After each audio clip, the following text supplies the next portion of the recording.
हमारी भारतीय space agency ISRO को चंद्रयान 2 की असफलता के बाद चंद्रयान 3 को चांद की जमीन पर उतारने के लिए 4 से 5 साल का समय लग गया। वहीं इन इंडियन टीवी सीरियल वालों को केवल कुछ चंद मिनट।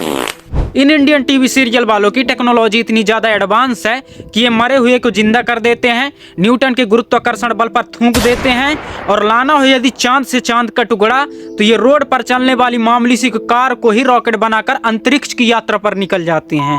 हमारे यहाँ ऐसा ही होता है। आज आप लोग कुछ ऐसे इंडियन टीवी सीरियल्स के सीन देखने वाले हो जो अपने आप में एक बकवास है, जो ये साबित करते हैं कि इनको देखने वालों का दिमाग कहाँ होता है। इसलिए ज्यादा इंट्रोडक्शन वाला ज्ञान न पेलते हुए सीधे मुद्दे पर आते हैं। तो सर जी शुरू करें। तो करना। जो भी इस चांद का टुकड़ा सबसे पहले यहाँ पे लेके आएगा वो मेरा शौहर बनेगा। ई का है बे, दहेज प्रथा उल्टा चलने लगा का? हमारे यहाँ तो लौंडों को दहेज में लड़की के बाप से मोटरसाइकिल चाहिए होता है, लेकिन यहाँ तो ब्यूटी पार्लर से आईब्रो सेट करवा के आई हुई फादर कन्या को चांद का टुकड़ा चाहिए। है कौनो करे जब वाला मर्द जो चांद का टुकड़ा ला सके। मैं जाऊंगा भैया। तू जाएगा? अबे तू तो रात में उठ के सुसु करने भी नहीं जाता और चांद का टुकड़ा लेने जाएगा। 10 साल है।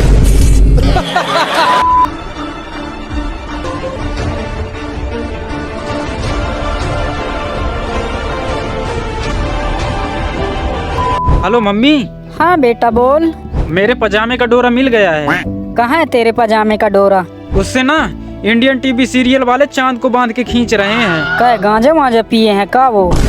लगता तो ऐसे है, लेकिन आप बेफिक्र रहिए और मेरे लिए एक बेल्ट ले दीजिए। नहीं तो आज ये चांद को बांध के खींच रहे हैं तो कल को टीआरपी के चक्कर में कहीं सूरज को बांध के ना खींचने लगे, नहीं तो अंधेरा ही अंधेरा हो जाएगा। बात तो सही है। अमन कार में जाएगा।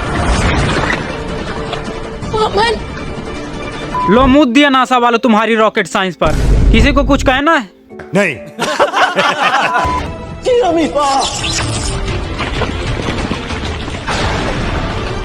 ओ भाई मारो, मुझे मारो।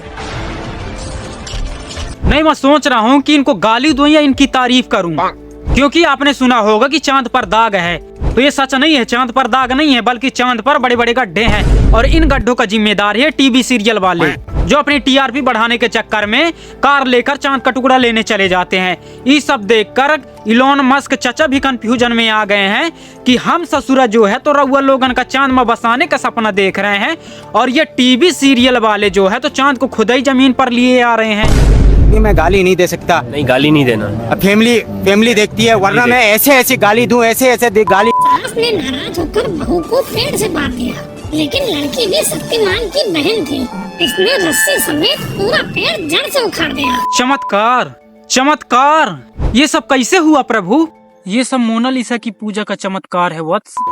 मोनालिसा। हे मोनालिसा देवी, आप तो महान हैं। आप अपने भक्तों की कदरदान हैं। हमें भी अपनी सेवा करने का मौका दीजिए देवी। नहीं। देखिए, होना ये चाहिए था कि मिस्टर द ग्रेट खली को इंडियन टीवी सीरियल में और इंडियन टीवी सीरियल वाली बहुओं को WWE में होना चाहिए था। पूछो क्यों? क्योंकि जब ये बिना पेंदी के लोटा वाली बहुएं बिना जड़ के पेड़ को उखाड़ सकती हैं, तो फिर ये बिना मोनालिसा को प्रसन्न किए अंडरटेकर की क्यों नहीं उखाड़ सकती? क्या पता नहीं। अबे साले, एक जेसीबी एक पेड़ को कितने मिनट में उखाड़ सकती है? यही कुछ 15 से 20 मिनट। और ये टीवी सीरियल वाली बहुएं 1 से आधा मिनट। ऐसा क्यों? ऐसा इसलिए क्योंकि टीवी सीरियल की बहुएं मोनालिसा की पावर से चलती हैं और हमारी जेसीबी डीजल की पावर से।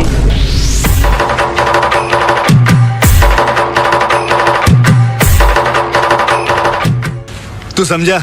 यहाँ पर हो ये रहा है कि सीलिंग फैन गिर रहा है, ये सबको दिख रहा है, लेकिन फिर भी सब के सब ऐसे खड़े हुए हैं जैसे कि कोई मदारी जो है तो बंदरिया नचा रहा है, और ये लोग देख रहे हैं कि नाच बंदी नाच तो ही पैसा दे हो 5।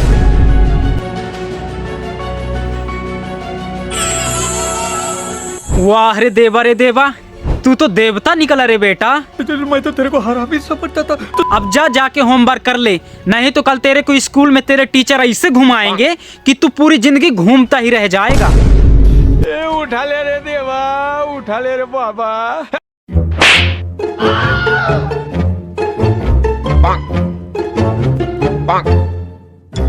सास ने बहू को थप्पड़ मारा। क्या?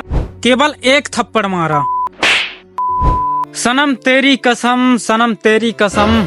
मोटू पतलू देख लेंगे लेकिन सीरियल न देखेंगे हम। ये सब स्क्रिप्ट लिखने वाला गांजा पी के आता है काबे। सास ने बहू को थप्पड़ मारा तो बहू क्या पापड़ जितनी हल्की थी कि पंखे जैसे घूमने लगी। चलो यहाँ तक ठीक था, लेकिन पाइप के पर्दे में फांसी लगाने की क्या जरूरत थी भाई? हमारे यहाँ ऐसा ही होता है। ये चल रहा है पतंग उड़न छू पतंग कटिंग कंपटीशन। अब इसमें ये दीदी बाल जितनी पतली धागी, मतलब कि धागा जोर से खींचती हैं और इस भाई साहब के करेजे में लग गया धक्का और ये स्क्रीनशॉट की पीएनजी फोटो की फ्रेमिंग गिर गया। अब इसकी धर्म पत्नी सुपर हीरो वाला छलांग मारेगी और अपने धर्म पता मतलब कि धर्म पति को बचाने के लिए और ये पतंग से लटकी और अपने पति को बचा लिया पट्ट से हेडशॉट। अब ये दोनों उड़ते उड़ते युद्ध लड़ने जा रहे हैं। ये लोग पतंग उड़ा रहे हैं। ये बात केवल यहीं तक ठीक है कि ये लोग पतंग उड़ा रहे हैं। आगे इसके आगे होना ये चाहिए था कि जैसे ही दीदी ने बाल जितने धागे को खींचा या तो पतंग कट जानी चाहिए थी या फिर धागे को टूट जाना चाहिए था, लेकिन ऐसा नहीं हुआ। आगे इसके आगे ये होना चाहिए था कि इन भाई साहब को गिरना नहीं चाहिए था, लेकिन ये भाई साहब फिजिक्स के सारे नियम को गलत साबित करते हुए गिर गए। आगे अबे गिरे तो गिरे छत से, तो घर के आंगन में गिरना चाहिए था, लेकिन ऐसा नहीं हुआ और गिरते गिरते उड़ते उड़ते घर से 50 मीटर दूर चले गए। आगे हुआ ये कि इसकी धर्म पत्नी भी कूद गई और इतनी तेजी के साथ कूदा कि बंदरों के कूदने की फिजिक्स को ही फेल कर दिया और जाके एक छोटी सी पतंग में लटक गई। छोटी सी नहीं, बड़ी पतंग से लटक गए। अरे पहले तो सब छोटी थी तो फिर ये बड़ी पतंग कहाँ से आई? भाई साहब ये इंडियन टीवी सीरियल है, यहाँ कुछ भी हो सकता है। हाँ तो दर्शकों, छोटी सी पतंग अब बड़ी हो चुकी है जिसमें स्टील के पाइप लगे हुए हैं और हवाई जहाज का इंजन लगा हुआ है। अब ये दोनों अमेज़न के जंगल की सैर पर निकल चुके हैं। इनका विमान कहाँ लैंड होगा ये केवल इसको बनाने बस वाले को पता है, लेकिन तब तक आप पॉपकॉर्न के फूटे हुए फुग्गों को फोड़ते हुए इनको गाली देने का आनंद ले सकते हैं। और भाई साहब अंगला लगाइए। इस राजकुमार का पैर फिसला और वो फिसल के लड़की के पास गया। राजकुमार का हाथ सिंदूर की डब्बी में और ये मार दिया छक्का सिंदूर भर के। अबे साले। एक होता है इत्तेफाक और एक होता है जानबूझकर। इस कांड में मेरे को इत्तेफाक तो कहीं लगा नहीं कि चलो भगवान की मर्जी से हुआ होगा, लेकिन एक चीज जरूर लगी, वो है जानबूझकर। क्योंकि ये हमारे फ्लॉप फिल्म के सुपरस्टार जानबूझकर फिसलते हैं और फिसलते हुए जाते हैं और हाथ में सिंदूर लगाते हैं और उसकी मांग भर देते हैं। इत्तेफाक में हो ये सकता था कि जैसे वो फिसले थे तो वहीं पे गिर जाते और गिर के और गिरे रह जाते। अबे साले। और फिर उस फादर इचपरी को भी धक्का मार देते तो भी वो गिर जाती और गिर के उसके ऊपर गिर जाती और गिरी रह जाती। क्योंकि ये पापा की परियां केवल नाम की परियां होती हैं और जो सच में उड़ने वाली परी होती है वो नाम की मोहताज नहीं होती।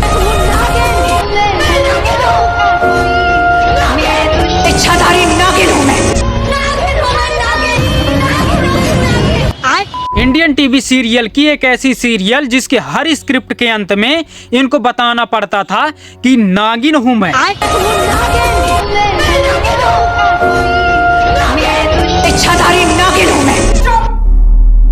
बिल्कुल चुप। नहीं तो जब टाइटल है नागिन का रखे हो तो लोग बाग नागिन ही देखेंगे ना। पानी का पंचोस थोड़ी ना देखेंगे कि उन्होंने नागिन चालू किया और पानी का पंचोस पानी से निकल आया। नागिन आती है बदला लेने के लिए, लेकिन इनका बदला किसी के प्यार में बदल जाता है और इसी बदला के चक्कर में अब तक नागिनों के 6 सीजन बदल चुके हैं, लेकिन इनका बदला नहीं बदला। इनमें बदलती है तो केवल नागिनें और हर सीजन में बदलती हुई नागिनों को बताना पड़ता है कि नागिन हूँ मैं। अरे हम लोग यहाँ छठ मारने आए हैं, घूमने आए यहाँ पर। इस वीडियो में बस इतना ही। मिलेंगे एक नए वीडियो के साथ, तब तक के लिए लाइक करिए, शेयर करिए और सब्सक्राइब करिए। धन्यवाद लाला।